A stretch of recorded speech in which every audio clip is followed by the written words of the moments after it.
표결을 진행할 때는 24시간 뒤에 바로 진행하지 않으시고 고려할 사항이 있다고 하셨는데 좀 어떤 부분을 고려하셨나요? 바로 할지 72시간 내에 할지는 봐야죠.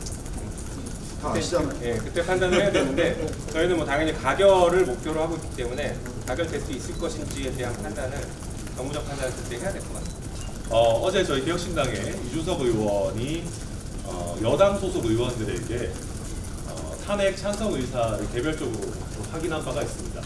이준석 의원의 얘기에 의하면 최소 6명 이상의 여당 의원의 탄핵 찬성 의사를 직접 확인했다고 합니다. 물론 어제 충격적인 상황이고 지금 좀 달라졌을 수 있겠습니다만은 저희 개혁신당이 또 여당 의원들과 나름대로 인연이 있는 만큼 개별적인 설득 작업도 충실하게 해나가겠다는 말씀드립니다. 혹시나 만약에 부결이 된다라고 하면 당연히 다시 발의할 것도 생각하고 있습니다. 지금은 아시는 것처럼 국가 비상사태입니다. 국민이 만들어낸 비상이 아니라 대통령 혼자가 만들어낸 비상사태입니다. 비상사태를 막기 위해서 국회가 할 수 있는 조치는 다 해야 된다고 생각하기 때문에 저희는 대통령 탄핵을 계속 추진해야 된다고 생각합니다. 개혁신당은 지금까지 탄핵에 대해 대단히 신중한 입장을 표명해 왔다고 생각합니다. 국가의 안정이 우선이고 헌법의 수호가 우선이었기 때문에 저희는 조심스럽게 말을 아껴왔습니다만 어제 일어난 의도한 상황은 더 이상 이 상황을 과시할 수만은 없게 되었습니다. 이것은 국회 질서에 대한 유린이고 상권 분립에 대한 국멸이라고 생각합니다. 지금은 그리고 대통령의 판단력에 대한 것도 더 이상은 신뢰할 수 없는 상황이기 때문에 앞으로 국정에 기초한 어떠한 중요한 의견도 단 하나라도 대통령을 통해서는 나와서는 안 된다는 것이 저희 당의 입장입니다.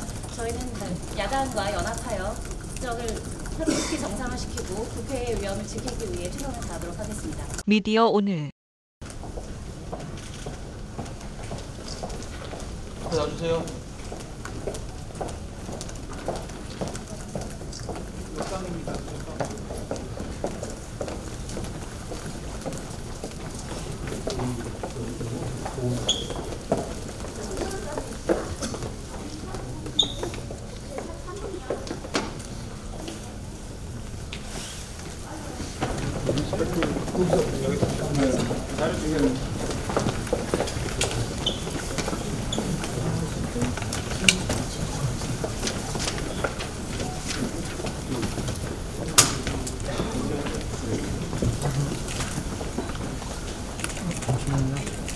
네.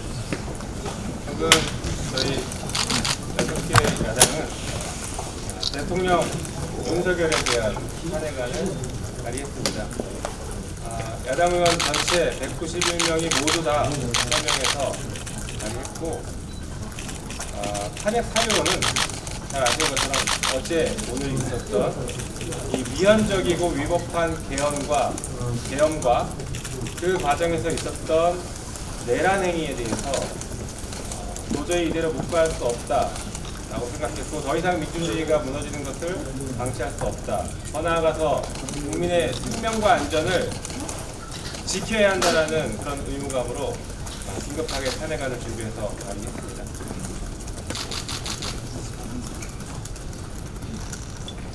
네, 그럼 질의 응답 받으면서 한 번씩 할까요? 그렇죠.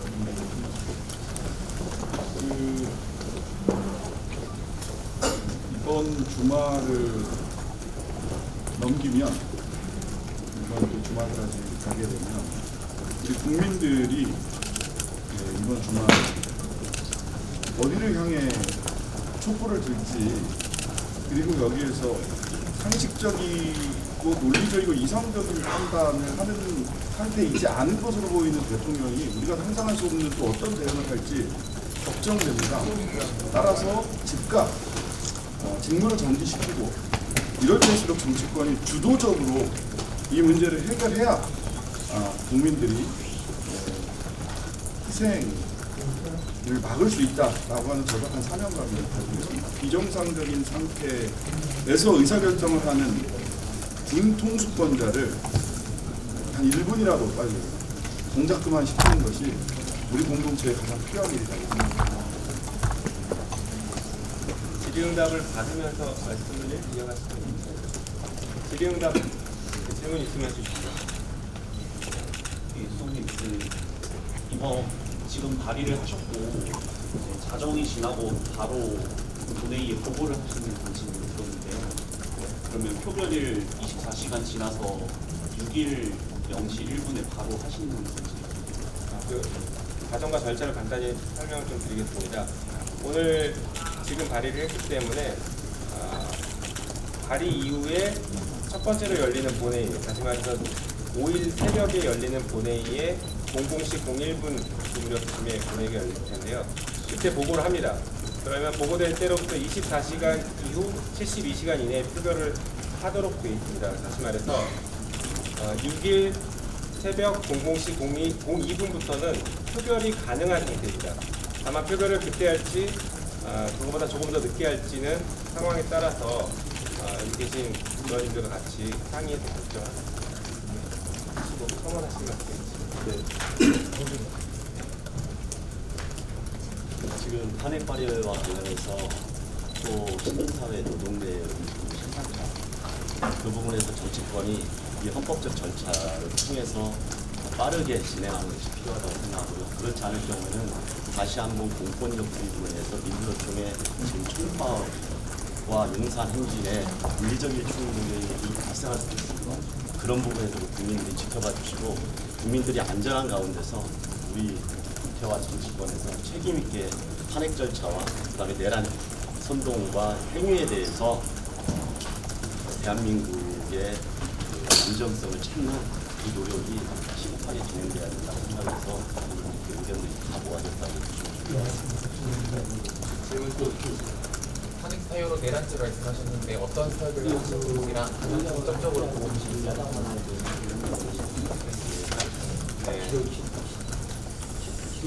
네, 잘 아시는 것처럼 내란이라는 것이 국헌문란인데 국헌문란이라는 것이요 헌법기관의 기능을 마비시키는 것입니다. 배제시키는 것입니다.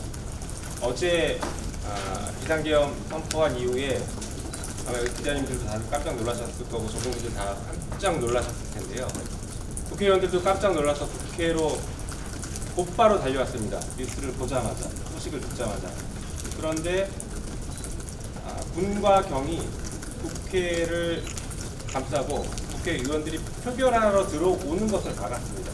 다시 말해서 헌법기관인 국회가 국회의 기능을 행사하는 것을 막았기 때문에 내란입니다.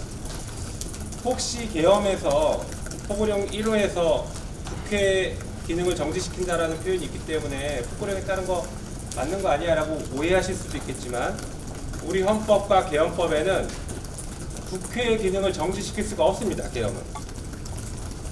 오로지 국회는 이 계엄을 해제시킬 수 있는 권한만 갖고 있지 이 계엄에 따라서 어떤 효능을, 기능을 제한받지 않습니다. 그렇기 때문에 그 포고령 자체도 위헌입니다. 이런 것들이 다 하나의 일련의 내란 행위다 이렇게 보고 있는 것입니다.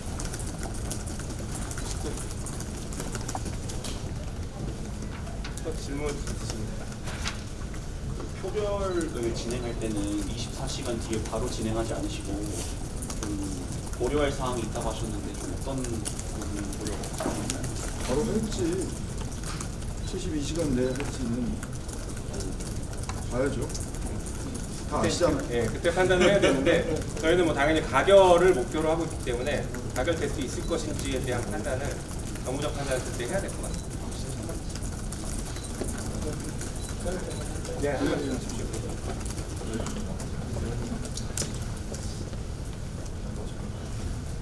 일년에 한밤중에 일어났던 이런 상황은 과거에 우리가 상상도 할 수 없었던 일이 있었던 거 아니겠습니까? 윤석열 정권 이제 끝장내야 된다. 더 이상 두고 볼 수 없다. 하는 시민들이 마음이 모이는 자리였고요. 저는 아주 비정상적인 것, 이렇게 일반적인 상식이 통하지 않는 것, 이것이 어제의 사태를 넘어서는 그런 사태가 또 오지 않을까 하는 우려가 사실은 아주 많이 됩니다. 제2의 계엄 또는 국지전 이런 것들을 발발시켜서 실제적인 정치 상황에 준하는 이런 상황을 하는 필요 때문에 하루 빨리 직무를 정리시키고 전자에서 특별히 내리는 것, 이것이 야유국방의 마음이고 국민들의 마음이라고 생각합니다. 아주 시의적절하게 판례안을 잘 발의했다고 생각하고 빠른 시간 안에 통과시켜서 대한민국이 정상적인 나라로, 민주주의가 굳건한 나라로 나아갈 수 있도록 정보당국까지 한다는 말씀을 드리겠습니다.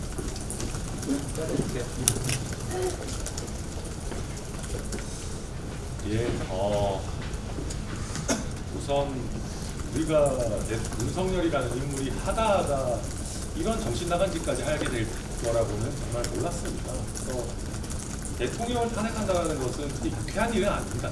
국회의원으로서 참 무거운 일입니다. 그런데 윤석열이라는 인물이 정말 정신 나간 헌법을 유린하는 내란을 저질렀기 때문에 이제 더 이상 탄핵은 선택의 필수가 됐습니다. 그리고 탄핵은 상수이고 필수이고 내란으로 어떻게 적절하게 처벌할지 고민해야 됩니다. 많은 정당들이 저희 개혁신당을 포함해서 내란으로 윤석열을 고발하고 있는 상황입니다. 뿐만 아니라 국회는 탄핵을 통과시키는 것을 시작으로 해서 국정조사라든지 각 상임위의 현안질이라든지 우리가 할 수 있는 모든 것을 통해서 윤석열이 왜 국민 그 누구 하나도 이해하지 못하는 그런 정말 미친 짓을 벌였는지를 명확하게 발표내고 누가 그런 미친 짓을 함께 계획하고 또 시행하고 주동했는지를 명확하게 발표내는 작업들을 같이 해야 된다고 생각하고 개혁신당도 그런 부분 늘 함께 하도록 하겠습니다. 덧붙여서 어제 저희 개혁신당의 이준석 의원이 여당 소속 의원들에게 탄핵 찬성 의사를 개별적으로 확인한 바가 있습니다. 이준석 의원의 얘기에 의하면 최소 6명 이상의 여당 의원의 탄핵 찬성 의사를 직접 확인했다고 합니다. 물론 어제 충격적인 상황이고 지금 좀 달라졌을 수 있겠습니다만은 저희 개혁신당이 또 여당 의원들과 나름대로 인연이 있는 만큼 개별적인 설득 작업도 충실하게 해나가겠다는 말씀 드립니다. 네, 어제 밤 일상의 평화가 깨졌던 그 순간 다들 기억하실 겁니다. 저는 저희 아들을 급하게 친정 엄마한테 맡겨 보냈는데요. 제가 급하게 며칠치 짐을 싸고 집을 황급하게 빠져나오는 그 과정에서 저희 3살짜리 아들이 뭔가를 느꼈는지 평소에 하지 않던 엄마 손잡아주세요, 엄마 안아주세요 이렇게 눈물을 흘리면서 헤어지기 싫다고 하더라고요. 아마 어제 저녁 많은 국민들이 일상의 평화가 깨지고 불안함에 뜬 눈으로 밤을 지새우셨을 겁니다. 오로지 대통령 일가의 비위 사실을 감추기 위해서 그리고 지금 이 정부의 위법과 위헌 그리고 국정농단을 감추기 위해서 대한민국의 일상의 평화를 깨트리는 이 내란의 죄를 반드시 물어야 한다고 생각합니다. 그리고 그 시작이 이 내란죄에 대한 탄핵 소추안일 수밖에 없다라고 생각하고요. 앞으로 시간이 한 72시간 남았는데요. 그 시간 안에 반드시 탄핵안이 가결될 수 있도록 여기 있는 야6당이 힘을 모아서 여러분들에게 다시 한번 이렇게 앞에 서서 우리가 일상의 평화를 지켰다 그리고 민주주의를 함께 지키자라는 말씀을 드릴 수 있도록 최선을 다하겠습니다. 감사합니다. 혹시 질문 있으시면 한두 개만 받고. 아까 6분까지 말씀하셨는데 표결에 8표가 필요한 건데 혹시라도 부결이 됐을 경우에 어떻게 대응 방안을 내시나요? 네, 일단 뭐 저희는 부결은 생각하지 않고 있고요. 네, 그래도 혹시나 만약에 부결이 된다라고 하면 당연히 다시 발의할 것도 생각하고 있습니다. 지금은 아시는 것처럼 국가 비상사태입니다. 국민이 만들어낸 비상이 아니라 대통령 혼자가 만들어낸 비상사태입니다. 비상사태를 막기 위해서 국회가 할 수 있는 조치는 다 해야 된다고 생각하기 때문에 저희는 대통령 탄핵을 계속 해야 된다고 생각합니다. 구병은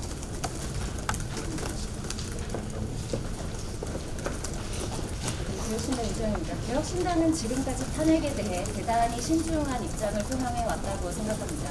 국가의 안정이 우선이고 헌법의 수호가 우선이었기 때문에 저희는 조심스럽게 말을 아껴왔습니다만 어제 일어난 무도한 상황은 더 이상 이 상황을 다시 할 수만은 없게 되었습니다. 이것은 국회 질서에 대한 유린이고 상권 분립에 대한 국멸이라고 생각합니다.